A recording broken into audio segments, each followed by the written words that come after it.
School കലോത്സവത്തിന്റെ ഏറ്റവും പുതിയ വിശേഷങ്ങളുമായി പ്രധാന വേദിയായ MT നിലയിൽ നിന്ന് ബി ശ്രീകുമാർ ചേരുകയാണ്.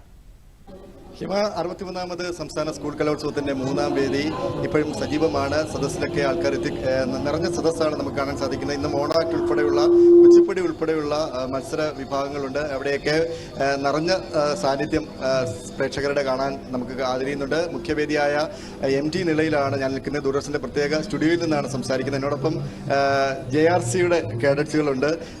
നമുക്ക് എടുത്തു പറയേണ്ട ഒരു കാര്യം, ഏതാണ്ട് 6000-ഓളം സ്റ്റുഡൻസ് പോലീസ് സേനാംഗങ്ങളുണ്ട്.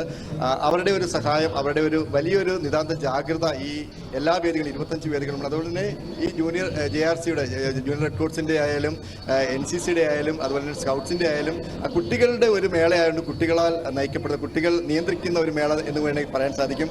എങ്ങനെയുണ്ട് ഈ ഒരു മേളയെ? നല്ലതായിട്ട് അവർ അത് ചെയ്യുന്നുണ്ട്. നമ്മൾ ഏൽപ്പിച്ച കാര്യങ്ങളെല്ലാം കൃത്യമായി JRC ചെയ്യുന്നുണ്ട്. കാരണം ആതുര ശുശ്രൂഷ കുഞ്ഞുനാളുകളിൽ തന്നെ അവരെ വളർത്തിയെടുക്കുക എന്നുള്ളതാണ്. പിന്നെ പ്ലാസ്റ്റിക് നിരോധനങ്ങൾ, പ്ലാസ്റ്റിക് എവിടെ കണ്ടെന്നല്ല അവരതിനെ മാറ്റി വെക്കുന്നുണ്ട്. പിന്നെ അത് കഴിഞ്ഞിട്ട് ആർക്കാണോ ചെയറിൻ്റെ ആവശ്യം അല്ലെങ്കിൽ നടക്കാൻ പറ്റാത്തവരെ സഹായിക്കുക, അവർക്ക് ഭക്ഷണ സാധനങ്ങളും കുടിവെള്ളമൊക്കെ എത്തിക്കുക, ഇതൊക്കെയാണ് ഇപ്പോൾ എല്ലാവർക്കും വേണ്ട സഹായങ്ങളുമായി എത്തിക്കുന്നത്. എങ്ങനെയുണ്ട് ഈ ഒരു ജൂനിയർ റെഡ് ക്രോസിന്റെ ഒരു വലിയൊരു അംഗീകാരമല്ലേ? എന്താ പറയാനുള്ളത്?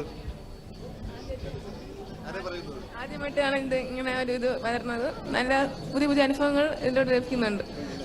ഓരോരുത്തർക്ക് അതിൻ്റെതായ ആവശ്യങ്ങളും ചെയ്തു കൊടുക്കും. നിങ്ങളുടെ പ്രവർത്തനത്തോടൊപ്പം ഈ പരിപാടികൾ കാണുന്നുണ്ടോ? പരിപാടിയൊക്കെ കാണാൻ പോകുന്നുണ്ടോ? കാണുന്നുണ്ട്. ഹാപ്പിയാണ്. അപ്പം ഈ പറഞ്ഞ പോലെ തന്നെ 6000-ഓളം സ്റ്റുഡൻസ് പോലീസും അതുപോലെ തന്നെ NCC, അതുപോലെ സ്കൗട്ട്സ്, ഗൈഡ്സ്, അങ്ങനെ എല്ലാവരുടെയും ഒരു വലിയ പങ്കാളിത്തം നമുക്കാണെങ്കിൽ പോയിന്റ് നില പറയുകയാണെന്നുണ്ടെങ്കിൽ ഇഞ്ചോടിഞ്ച് പോരാട്ടമാണ് കണ്ണൂരും കോഴിക്കോടും തൃശ്ശൂരും തമ്മിൽ. അത് നമുക്ക് വരും ദിവസങ്ങളിലൊക്കെ വീണ്ടും അവസാന ദിവസം ആകുമ്പോഴത്തേക്കും ഇത് മത്സരം മുറുകുമെന്നുള്ള കാര്യത്തിൽ യാതൊരു സംശയമില്ല. പിന്നെ കൃത്യമായ രീതിയിൽ കൃത്യമായ സമയത്ത് പരിപാടി അവസാനിക്കുന്നു എന്നുള്ള പ്രത്യേകത കൂടിയുണ്ട് ഹിമ ഈ ഒരു മേളയ്ക്ക്.